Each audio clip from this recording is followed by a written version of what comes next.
Begini, sebetulnya saya membela semua umat Islam itu ahlul jannah. Karena saya ini ibarat marketing. Kalau orang Kristiani itu kan setiap orang mati sudah tenang bersama Bapak di surga. Jadi kampanye itu menarik sekali. Sementara kita sudah kiai, sudah imam masjid, sudah ulama, masih saja dikhawatirkan su'ul khotimah. Ini kalau kampanye ini tidak imbang, ini nanti saya takut kalah. Makanya saya bilang pokoknya semua orang mukmin itu ahlul jannah. Karena memang asli hadisnya seperti itu. Man qala la ilaha illallah dakhalal jannah. Bahwa kemudian ada beberapa kiai yang mungkin wataknya itu pesimis, kemudian bikin sekian aturan-aturan yang sebetulnya itu cerminan dari pesimisnya. Terus akan-akan masuk surga itu susahnya bukan main.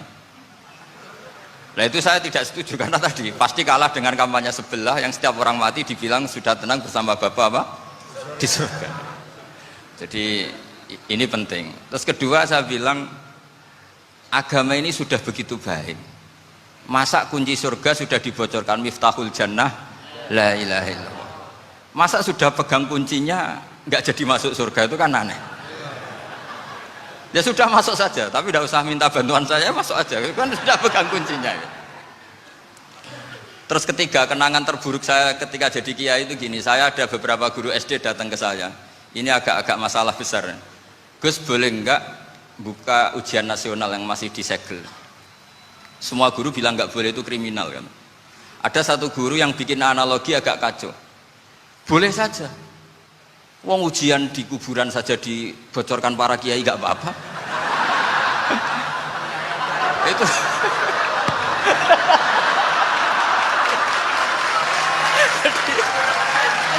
tapi ini kriminal ya.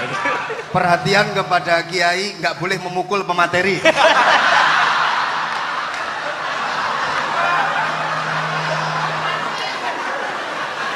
Jadi tentu itu analogi yang salah kan. Marrobuka kan, Tuhan kamu siapa, Nabi kamu. Tuhan kamu siapa, Nabi kamu siapa, imam kamu siapa. Ini kan sudah dibocorkan oleh para kiai. Artinya apa? Nak raiso jawab kebablasan gitu. Terus guru ini berpikir kalau ujian akhirat sekrusial itu saja bisa dibocorkan, kenapa ujian nasional tidak boleh? Tentu ini kias yang salah, saya tidak ngajari seperti itu. Tapi saya ngajari ke kalian betapa mudahnya masuk surga. Kunci jawaban sudah dikasih, kunci pintu masuk sudah dikasih. Kok sampai tidak masuk, ini kebablasan. Paling salah gurunya. Jadi ini kenapa saya sering cerita orang mukmin semuanya itu min ahlil jannah. Itu saya jamin. Sama tidak usah takut su'ul khotimah, tidak usah takut berlebihan seperti itu. Karena setahu saya, setidaknya saya mewakili ulama zaman ini. Rata-rata guru kita ini bermadzhab Syadzili dalam berkeyakinan berpikir tentang Allah. Di antara ini yang mulai saya ngomong serius, supaya tadi kan guyonannya sudah diambil Gus Reza sama Gus Kausar. Saya tahu kenapa mereka guyon. Kalau ngomong serius takut kalah sama saya.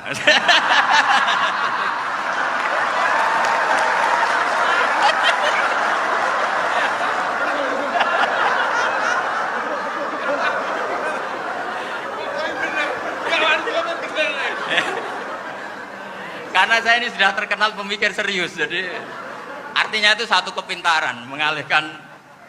Ya, oh ya, sudah itu satu kecerdasan.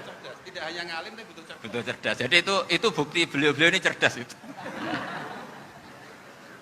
Saya berpikir begini, ini madzhab Syadzili. Kita semua tentu Syadzili karena kita semua ngaji kitab hikam. Kita tahu kitab hikam itu muridnya Abul Abbas Al-Mursi, Abul Abbas Al-Mursi muridnya Syekh Abil Hasan apa? Asy-Syadzili. Saya masih ingat betul makalah itu dan saya ulang-ulang setiap saya ngajar di sarang saya ajarkan itu. Kilali kata Abdul Hasan Asy-Syadzili, saya pernah dapat hatif, dapat semacam ilham. Apa makna min syarril waswasil khannas? Itu kata beliau dijawab oleh hatif itu. Hatif itu nggak perlu diterjemah tadi ada karena tadi diajarin itu. Apa yang dihidupkan itu nggak perlu dijelaskan. kata hatif tadi. Waswasun yadkhulu bainaka wa baina habibika yunsika altofahu alhasanah wa yudzakiruka af'alaka asai'ah wa yukassiru indaka dzatas shimal wa yuqallilu indaka dzatal yamin liya'dila bika an husnidzanni billah ila su'idzanni billah. Jadi yang dikatakan waswas adalah kamu digiring untuk hanya ingat sisi-sisi kamu yang negatif. Dilupakan bahwa Anda punya sisi-sisi yang positif. Misalnya seperti ini, mungkin secara fikih tadi banser-banser tegas, wah ini masalah lelaki perempuan dipisahkan gini-gini. Tapi kenapa Gus Ali bilang ya sudah gini gak apa-apa. Sebetulnya ada rukhsah. Rukhsah itu karena ini di depan umum. Yang paling pantangan Nabi itu la yakhluwanna rajulun bimra'atin. Ini ada yang menjaminnya gitu. Malah khawatir saya di sini dipisah tapi setelah berduaan nggak bisa. Jadi toleransinya karena ini di depan umum. Itu masih ada toleransinya. La yakhluwanna rajulun bimra'atin. Begitu juga ketika kita dosa, misalnya kita dosa. Orang Islam setiap dosa itu pasti ingat salahnya, kemudian istighfar. Dan ketika satu kebaikan dibandingkan keburukan, itu kata semua ulama, karena sayyi'ah itu bernilai 1, kebaikan bernilai apa? 10. Itu masih surplus berapa? 9. Jadi itu cara berpikir Abu Hasan Asyadzili. Kenapa kamu harus berpikir positif tentang Tuhan? Sekali berpikir tentang negatif, itu bahaya betul. Misalnya begini, kamu berpikir tak rewangi jadi kiai, sujud, rukuk, ternyata aku tetap lebu neraka. Gunane apa? Itu menurut saya kan nggak punya akal. Sujud itu satu kelaziman menghamba kepada Allah.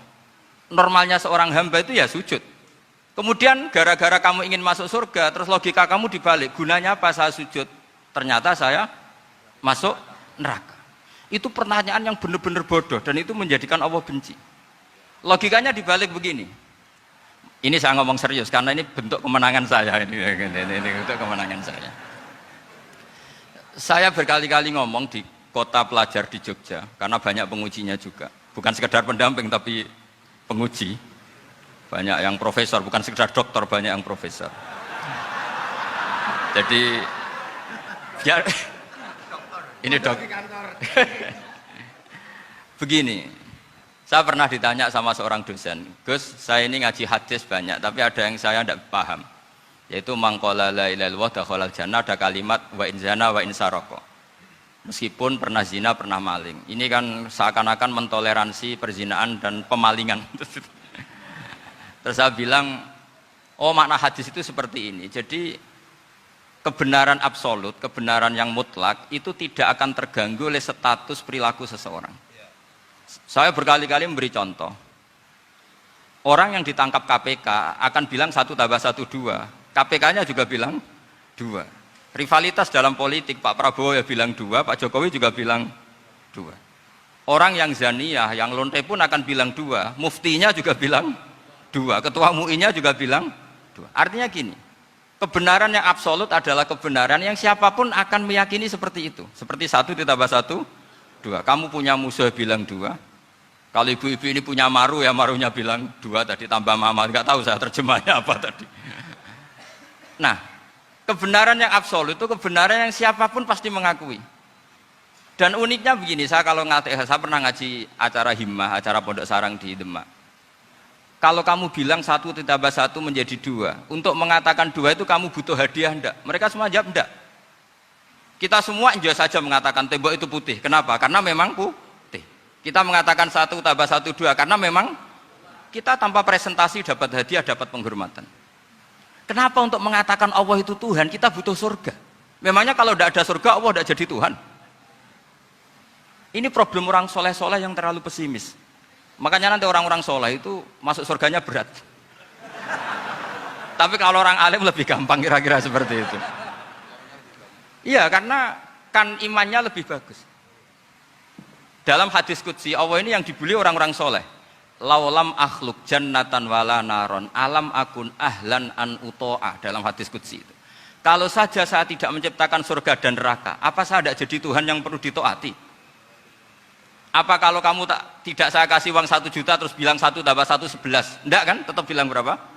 2. Kalau kebenaran absolut yang 1 tambah 1 kamu bilang 2 meskipun tanpa mendapat hadiah. Kenapa untuk bilang Allah Tuhan kamu butuh hadiah surga?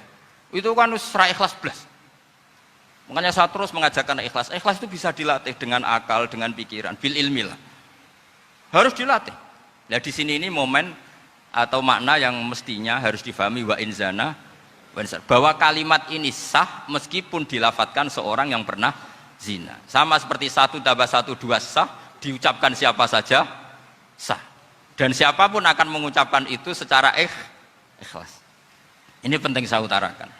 Sehingga setelah ada firqah-firqah takfiri yang mengatakan orang megang keris itu syirik, ke kuburan syirik, ini syirik. Itu salah besar. Salahnya adalah tadi kalimat-kalimat atau kebenaran-kebenaran absolut ini sudah jadi sibghatullah man ahsanu minallahi sibghah. Kalimat ini begitu absolut di hatinya orang mukmin. Sehingga ketika terganggu oleh hal-hal yang adat istiadat kayak pegang keris, kayak apa, ini tidak mengganggu. Tetap kualitas iman ini di atas keyakinan adat membawa apa keris. Kalau orang membawa keris menjadi syirik karena percaya sama makhluk. Orang misalnya kejawen kalau nggak bawa keris nggak nyaman. Orang kota itu kalau nggak bawa ATM juga nggak nyaman. Itu tidak dihukumi syirik. Kamu pergi lupa bawa HP nyaman enggak? Enggak, kenapa enggak dihukumi syirik?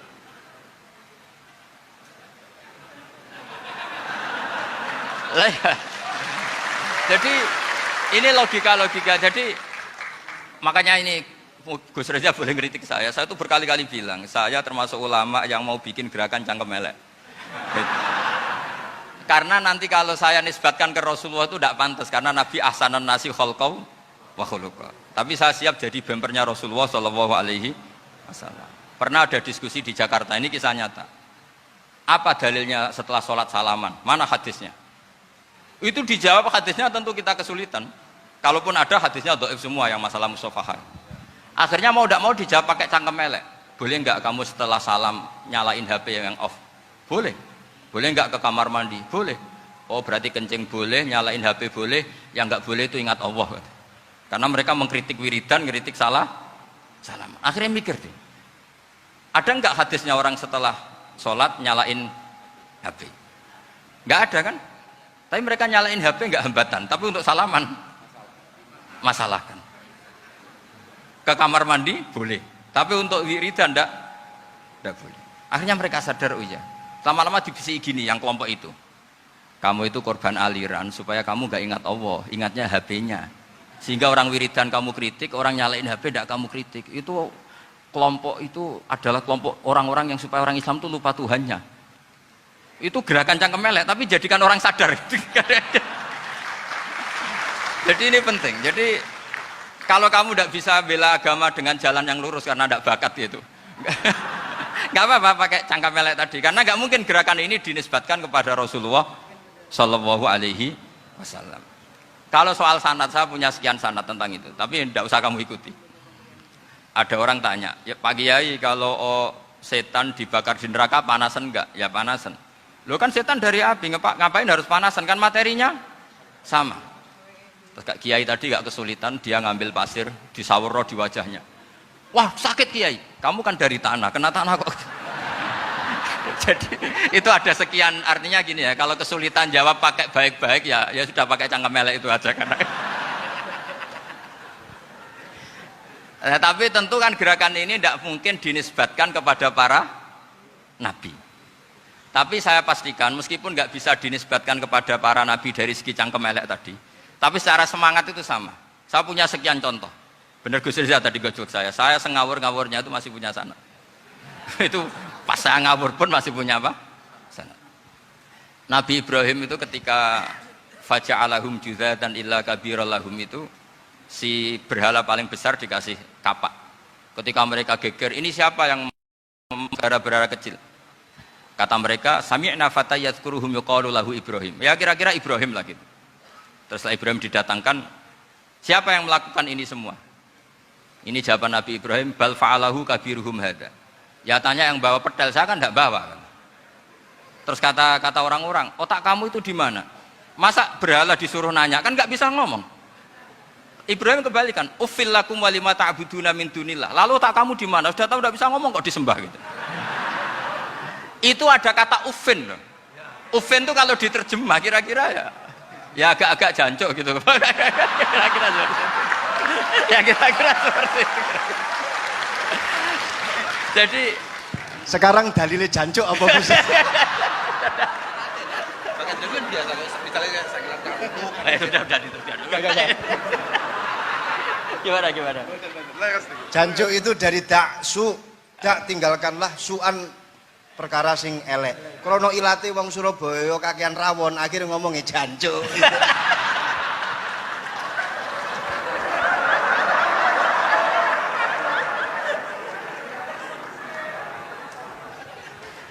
Jadi mulai dulu melawan kebatilan itu harus pakai logika yang vulgar.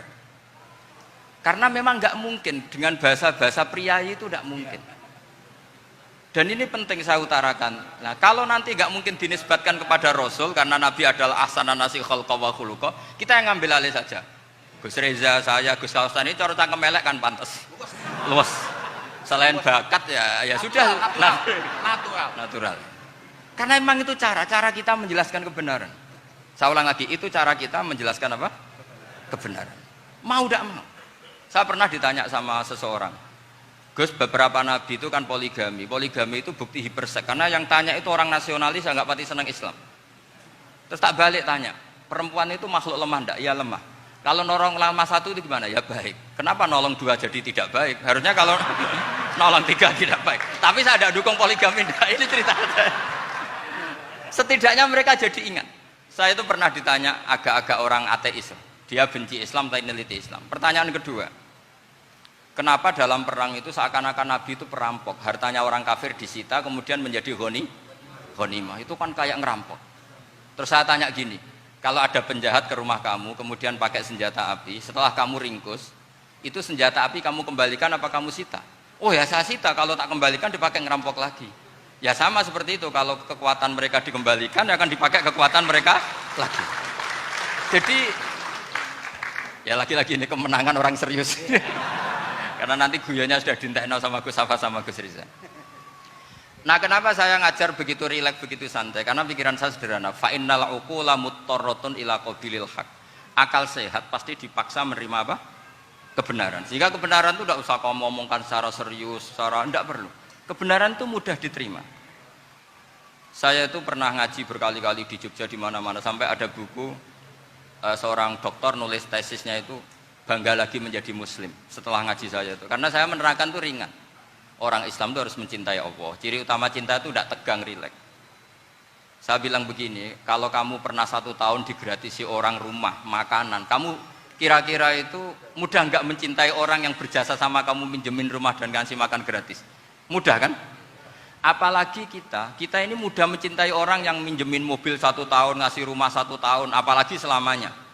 Kenapa kita tidak mudah mencintai Allah yang memberi kita bumi, air, oksigen, semuanya kita dikasih Allah? Akhirnya mereka mikir, wong mencintai seseorang yang ngasih dalam durasi 1 tahun saja mudah, apalagi mencintai Allah yang ngasih kita tanpa batas. Itu disebut walladzina amanu asaddu hubbal lillah. Orang mukmin itu mudah sekali mencintai Allah. Caranya dilatih tadi. Kita mudah mencintai orang yang berjasa sama kita. Kenapa tidak mudah mencintai Allah yang tentu jasanya lebih besar? Nah, karena akhir-akhir ini banyak orang yang terlalu nazir, terlalu kata Nabi kan basyiru walatu nafiru yasiru walatu asiru. Sehingga saya bikin gerakan. Pokoknya semua orang mukmin pasti masuk surga. Nanti soal ada kesalahan-kesalahan kecil yang menjadikan orang su'ul khotimah itu sifatnya kehati-hatian. Jangan menjadi hukum. Hati-hati itu tidak menjadi hukum. Kalau kamu nyupir hati-hati itu bukan berarti pasti kecelakaan, enggak. Hati-hati itu ya hati-hati saja, tidak menjadi hukum. Ini penting saya utarakan karena kubu sebelah kampanyenya sudah tadi, setiap mati mesti tenang bersama Bapak di surga. Sementara kita mau kampanye, kamu sholat tidak mesti diterima, haji tidak mesti diterima, jadi kiai tidak mesti masuk surga. Coba kalau kita kampanye gitu terus, yang mau jadi muslim itu siapa? Jadi ini sudah tak perhitungkan matang-matang, saya milih macam seperti itu. Ya ini saya pikir sudah, ini pembandingnya supaya punya waktu. Saya suka sekali. Nah ini yang sesi terakhir ya, sesi terakhir. Saya akan cerita fikih karena Nyun sewu Gus, ada iklan sebentar dari ibu-ibu, pentolan mic kurang dekat ke mulutnya Gus Baha.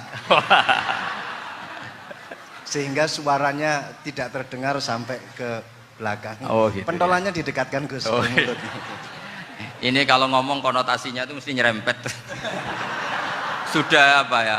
Sudah ahlinya di situ. Ya malah ada di situ.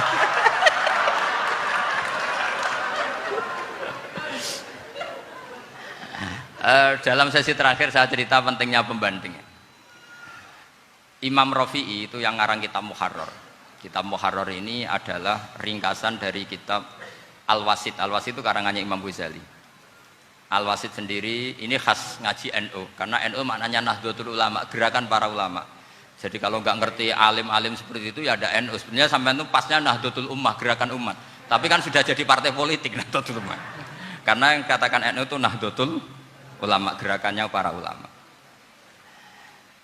Imam Rafi'i itu berpendapat sujud itu cukup pakai batuk, pakai jidat.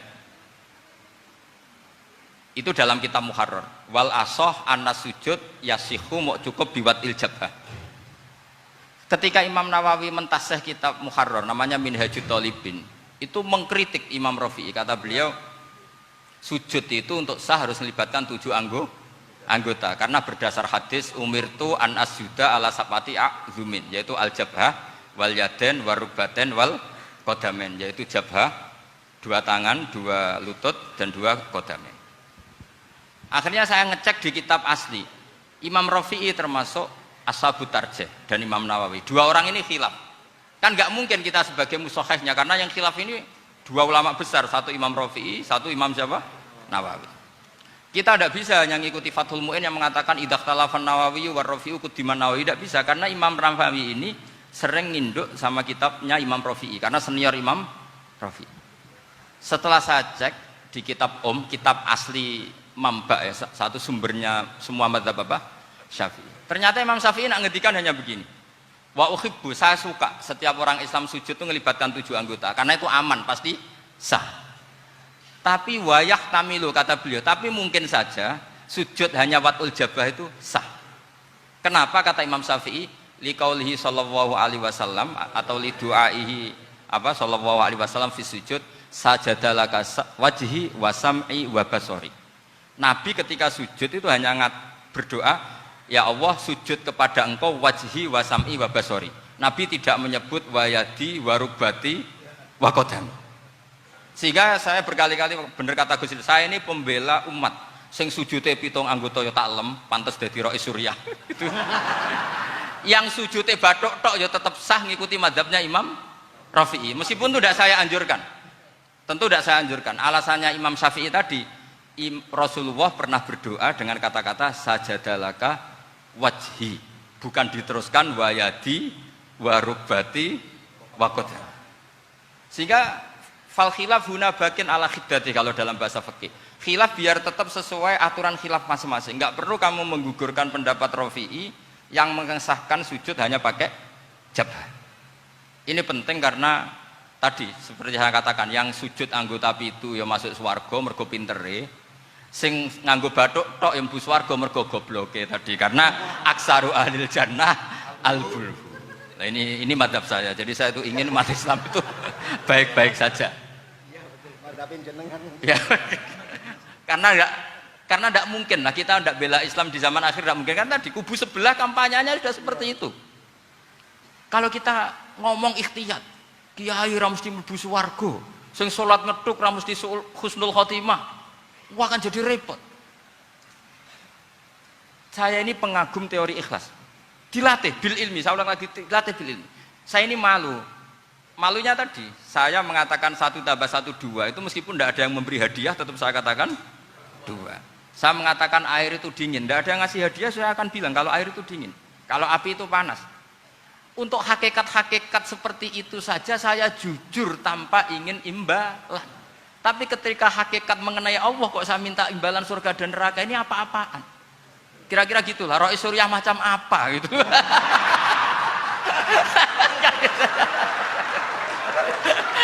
Ya saya kira demikian. Assalamualaikum warahmatullahi wabarakatuh. Waalaikumsalam warahmatullahi wabarakatuh. Alhamdulillah. Baru kali ini ada seminar yang dikritik terus sama pemateri itu pendampingnya. Mestinya pembandingnya. Tapi luar biasa para milenial semuanya, Masya Allah, terlihat wajah-wajah surga di majelis ini. Walaupun toh yang hadir tidak semuanya milenial, ada pos milenial juga di sini.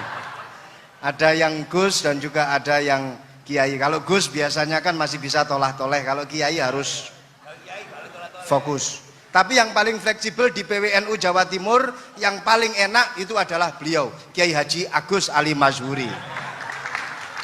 Enake pripun? Dadi kiai ya iso, dadi Gus ya iso. Itu posisinya paling enak di antara pengurus-pengurus yang lain. Tepuk tangan untuk beliau, enggak apa-apa. Langsung saya buka pertanyaan, yang ditanya 2 orang, jangan pendampingnya. Yang ditanya 2 orang. Kalau enggak Gus Baha, Gus Kausar. Saya hitung sampai 10, enggak ada pertanyaan, kita tutup dengan doa. 1, 10. Ada yang 2 mawon nggih, pertanyaannya 2. 1, monggo. Yang perempuan, saya ingin yang perempuan, monggo. Sudah 2. Silakan.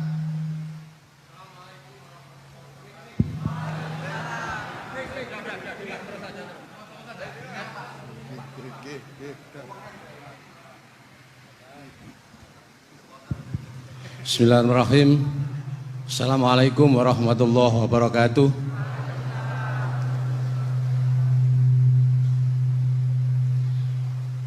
Yang saya ingin tanyakan kepada Gus Baha, saya itu sering ngaji lewat YouTube panjenengan Gus.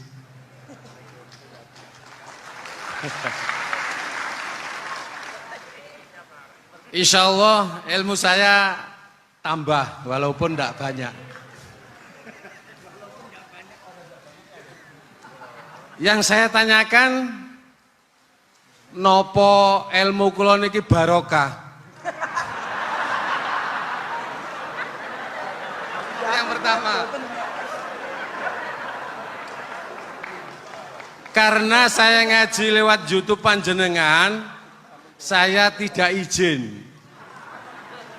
Untuk itu hari ini saya izin panjenengan, mudah-mudahan ilmu ingkang saya dapat dari panjenengan niku saged barokah niku Gus. Terima kasih. Wassalamualaikum warahmatullahi wabarakatuh. Waalaikumsalam warahmatullahi wabarakatuh. Langsung mawon Gus nggih, yang satunya dulu. Siapa aja? Oh gitu. Monggo Gus. Itu tetap barokah dan kebaikan itu mah nggak perlu minta izin. Kalau kebaikan minta izin jadi repot. Jadi kalau dalam kitab fikih disebut iktifaan bil idzni syar'i, karena syara akan selalu memberi izin sama kebaikan. Itu udah hanya masalah YouTube sampean. Tadi melihat wajah Gus Ali ibadah, pamit dulu. Nanti kalau ada orang alim lewat mau lihat juga pamit dulu. Lama-lama mau baca sholawat, ya Rasulullah pamit dulu mau baca sholawat. Jadi semua kebaikan itu cukup iktifaan bil idzni syar'i. Ya jelas ini ya. Oke, terima kasih. Jangan lupa pulsane tuku dhewe lek ndelok YouTube. Wifi-nya juga jangan nyolong. Harus passwordnya izin kepada yang punya wifi. Baru nanti 100% barokah. Mbak yang belakang bisa berdiri. Yang mau tanya tadi. Ya, silakan. Bismillahirrahmanirrahim. Assalamualaikum warahmatullahi wabarakatuh. Mohon izin Yai Gus, saya di sini mau tanya, selain sebagai pelajar santri, saya juga sebagai seorang mahasiswi di salah satu universitas di Surabaya. Yang saya tanyakan sebagai pemuda milenial, kita semua tahu bagaimana keadaan demokrasi negara Indonesia saat ini. Yang saya tanyakan, bentuk dari hubul waton minal iman. Hubul waton di sini, bolehkah saya sebagai seorang mahasiswi menyuarakan pendapat saya, berjuang bentuk ijtihad demi keadilan berupa demonstrasi?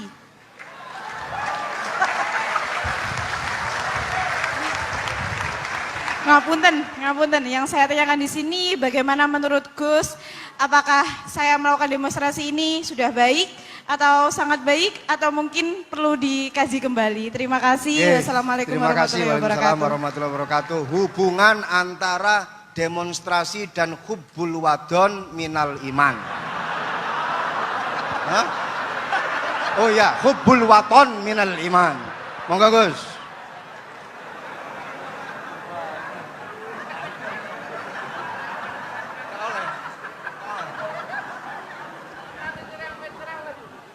Ini benar-benar ahli loh aku. Begini kan, demonstrasi itu kan makna pokoknya itu kan apa?